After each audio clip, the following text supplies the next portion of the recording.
Hey, it's Captain Holly. And Captain Katie. We're working on Mahalo's Haulout this weekend, and see up behind us. Photo. We got paint to do. We're gonna wax the top sides and change out a through hull valve. So Fun I wish stuff. we had more time, yeah, but that's what we're gonna do this time. So follow along. Big girl on the move, as Kathy says.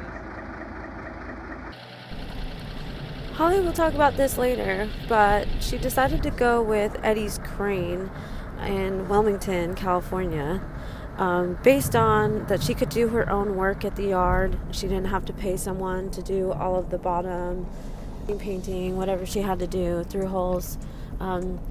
It was just day fees, and this is right by the Henry Ford Bridge if you're a Southern California person. And yeah, so she could bring her own paint, buy her own paint from West Marine, and do all of her own work, which is how she likes it.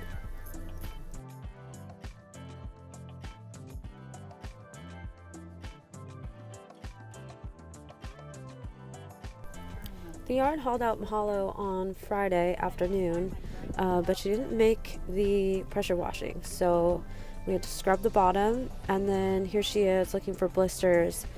And she's drilling into the blisters just so, like a tiny bit, just to relieve the pressure, so that there isn't a continual buildup that any of the water behind the blister will seep out and prevent it from getting worse. Next up, a through-hole project. So this is a ball valve, and whatever liquid flows through there, and when you close it, it seals it off. When you open it, it goes again. When the handle's aligned with the valve, it's open. When it's crossways, it's closed.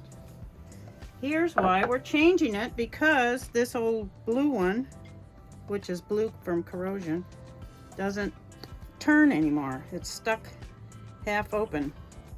This is an engine water intake. I'm sure my engine will really enjoy having a lot more water coming through than just half the valve. Amazing it didn't overheat. Anyway, into the trash he goes. Here's a little time lapse I put together of taking off the ball valve and disconnecting it from the engine hose. And then you can see the elbow there, and using some channel locks and then a pipe wrench. And I was standing under the hole with a screwdriver holding the through hole in place just in case. But that was healthy, so we were able to just wrap it, and thankfully we had the right size. So this is us putting it back together, and then we used a nut driver to do the hose clamps, and thankfully we had all the supplies we needed at the boat, and didn't cause us much headache. So we thought we'd show you some of the stuff we use, the different materials that we use for our haul outs. Paint, there's a bunch of different kinds of paint. There's water-based paint, there's ablative paint, there's hard paint, there's paint for the tropics, there's paint for California where we have a lot of environmental rules, and paint where nobody cares what you do. So I like hard paint, and I like red paint, and I like as nasty as you can get toxic wise and get away with that paint. So this time we're using Trinidad. It's a great brand. They've been around forever, and Pettit makes it. You don't really need to thin it, which is nice. We put it on with rollers on a roller frame, the regular big 9-inch roller frame. You want to make sure that you get a bottom roller that's not real nappy, that's got, you know, a big thick nap. It's got to be pretty thin nap. And these work really well. They don't leave a weird pattern in the paint or globs of paint because the nap's too thick. So we use these all the time. You're going to need a throwaway brush or two to get around the nooks and crannies and up in the through hulls. And don't get a big giant one because you can't shove it up in the through hull. Just get a crummy little 1 inch or inch and a half. You got to tape off the water line. This blue tape works really well. It gives you a couple of days if you don't get it all done in time. The regular old brown masking tape, in a few hours, you go to pull it off and it doesn't come on. if you leave it in the sun, it bakes on for eternity. And if you can't get it off, it leaves sticky stuff behind, so that's no good either. So this is our toolkit for haulouts, and we always have a little acetone on hand to clean up with because we get it all over ourselves. Another thing, when you're using toxic bottom paint, you need a respirator. Not those paper ones we're all wearing for COVID now, but a real one. These have filters that you can pop off and change every so often. They fit snugly over your nose and your whole chin. They have a pretty comfortable thing that goes on the back of your head and another strap that goes around the back of your neck. This is good for chemicals, for particles, even if you're grinding fiberglass that's got bottom paint on it, which is a really bad combination of stuff to be exposed to. This will keep you covered, literally. So, it goes like this.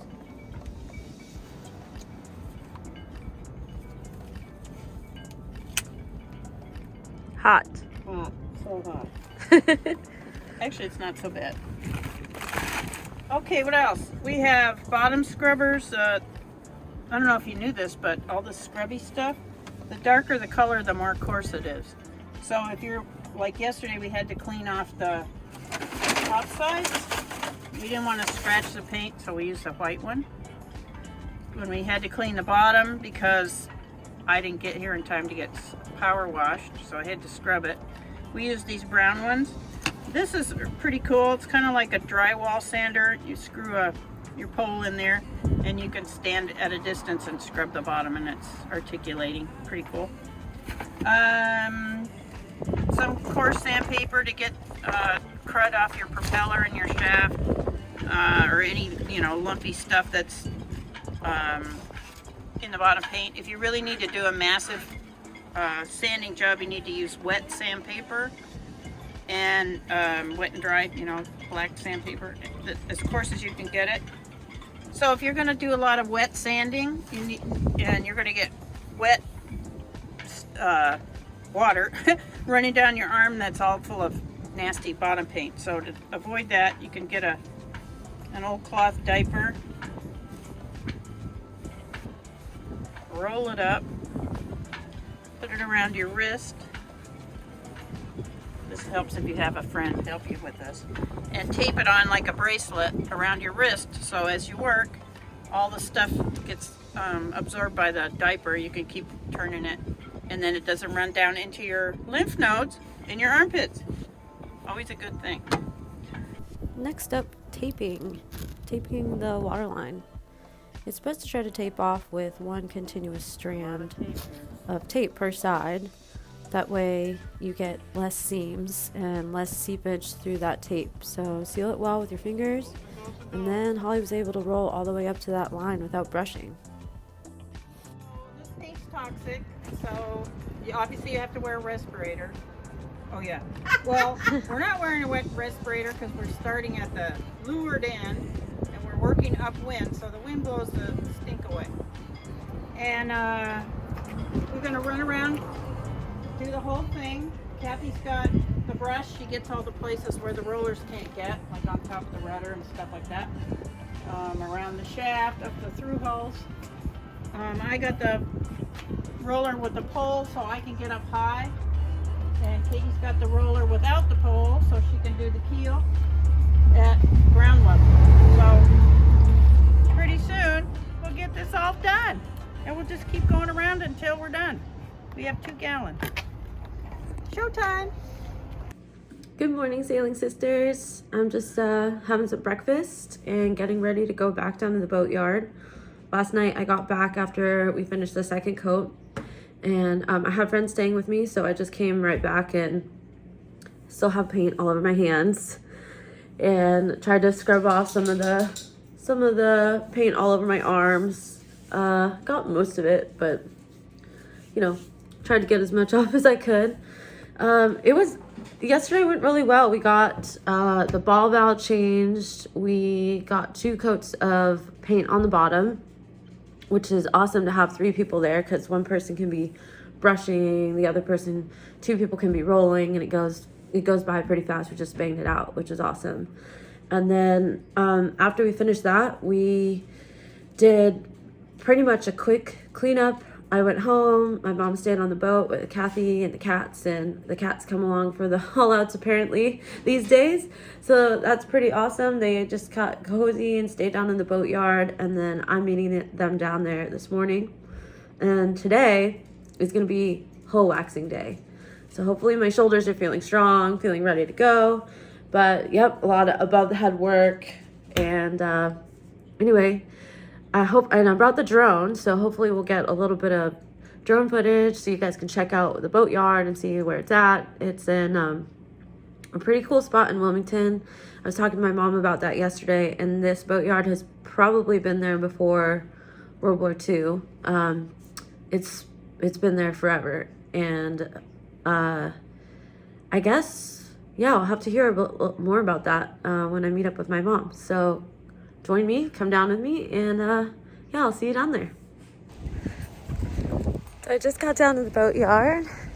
Here we are in lovely Wilmington. Just a bunch of old marinas down here. And then this is a pretty cool boatyard because it's gated. On the weekends, there's no one really around, just a couple other people doing their own work. Welcome Hello. to the boatyard. Good morning. Good morning. You ready for day 2?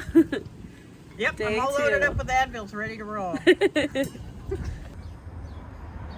was asking me about all these boatyards around here. When I got my own boat when I was 21 or 2 or something, I used to take it to a little boatyard up in San Pedro that was owned and operated by people in the little yacht club that we belonged to, and it was called Shelter Point. And it was quite a tribe of people that either kept their boat there or hauled out there, and it's kind of like a whole little village neighborhood. And I don't know, it was a sad day when Shelter Point got closed down, but it was a do-it-yourself yard. You could have them do work if you wanted to, but again, hanging out there, I learned a whole lot just watching the people that worked there.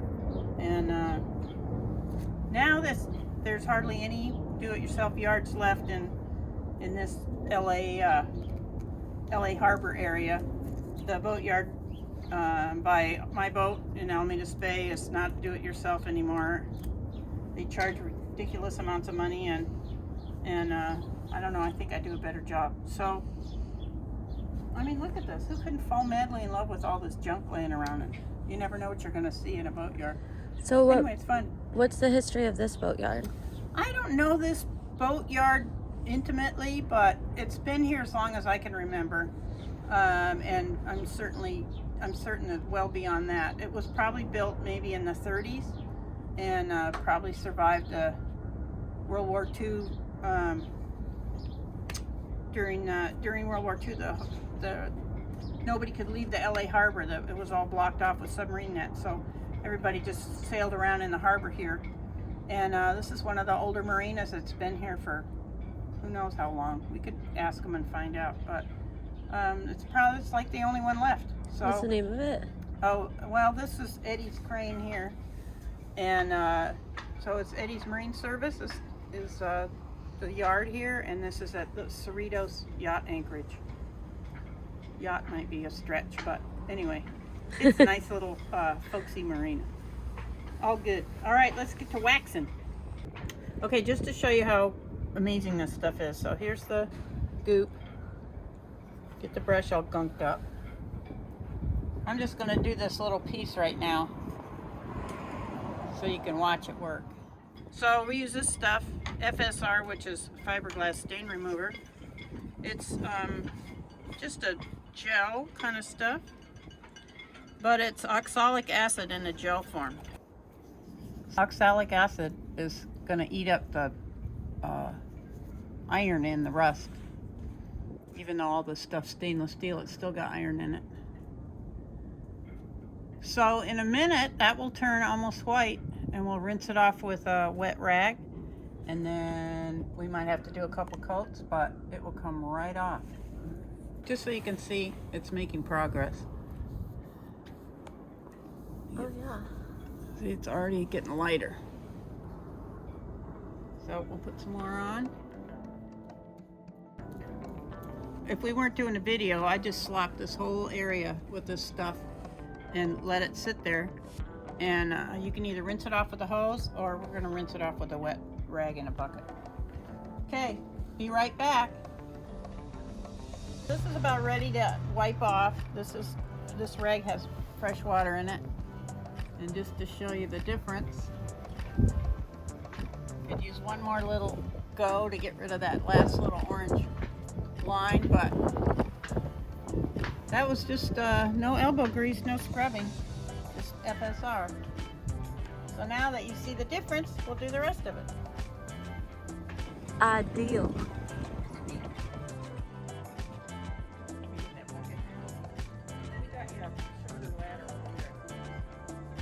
So this is scaffolding we just put up here. We're gonna wax the topsides. We're gonna do it by hand. One of us will put the wax on and the other will buff the wax off.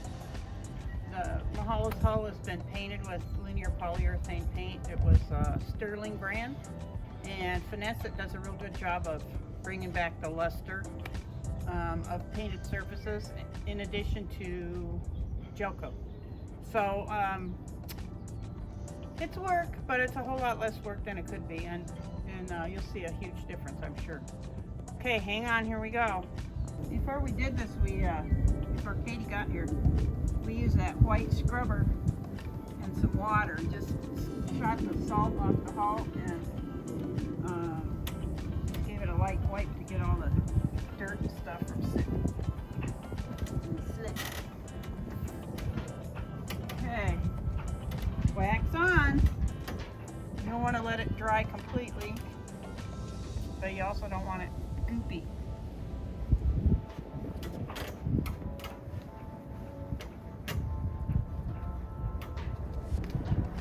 And you could use one of those buffer pad things, but frankly I think it's more hassle than it's worth. Of course, I'm not doing the hard part. What do you think, Katie? Yeah, this is fun. You could just do this every weekend. Instant gratification. It is satisfying. Did it get gunky? Okay, once it gets too dry, if it gets too dry, you can go back and give it another swipe.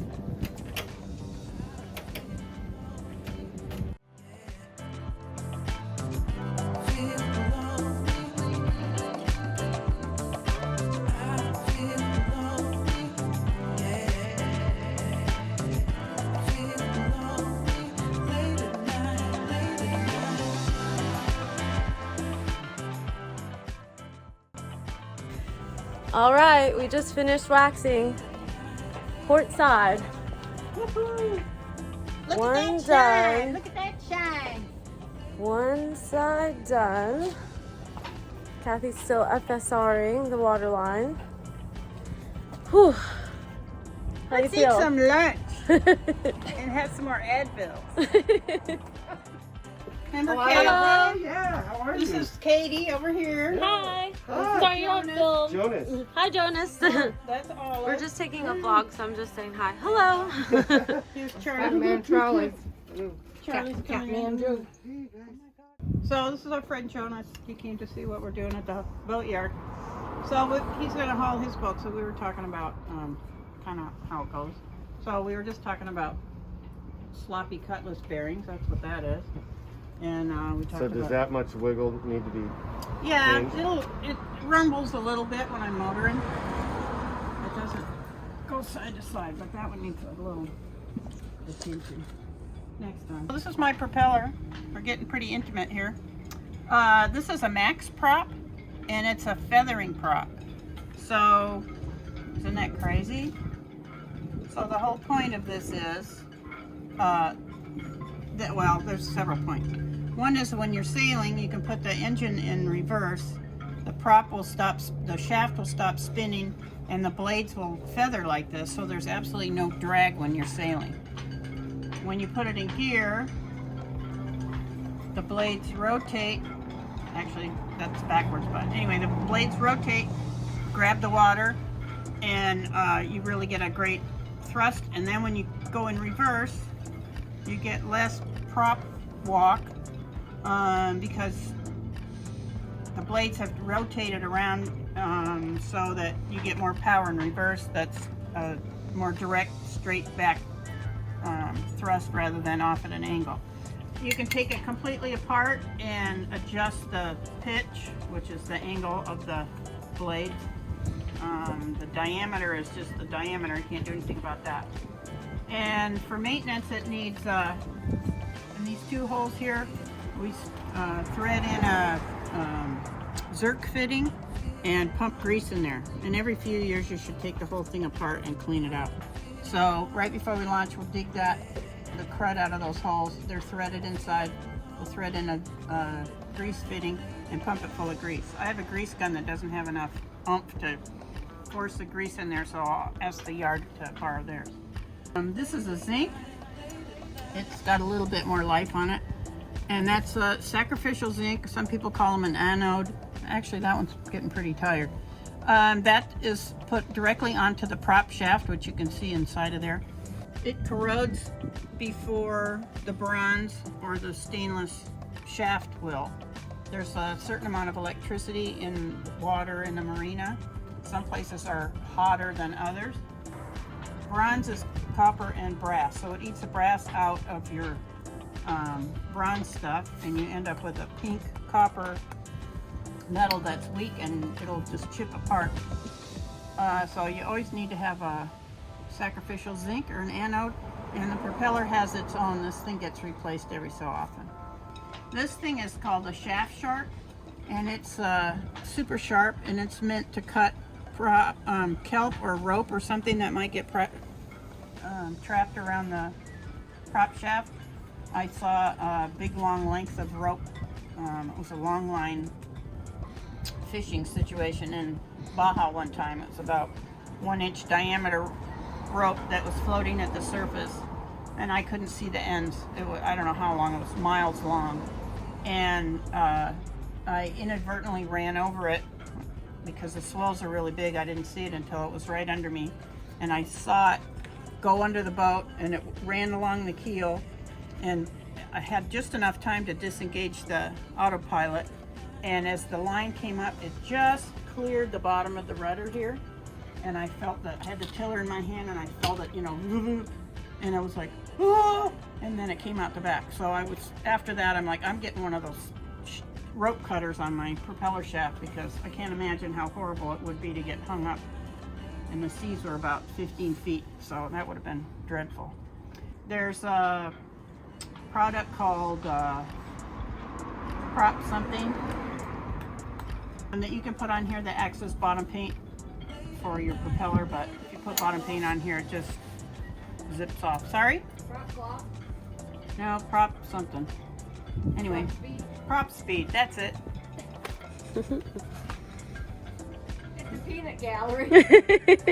Waterline department up there is remembering the name of it. Okay, Really? we did it.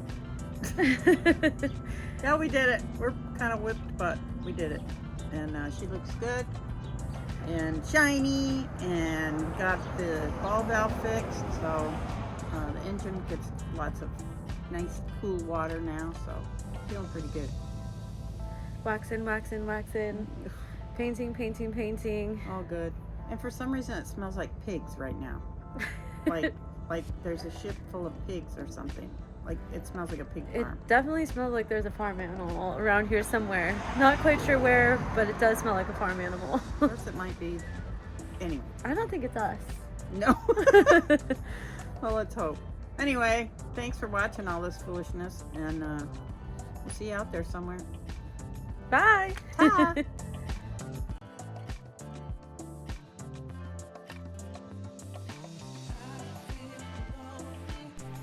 Thank you so much to anyone watching.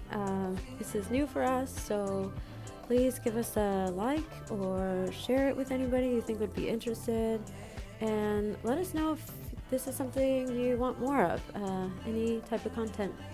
Yep. See you next time.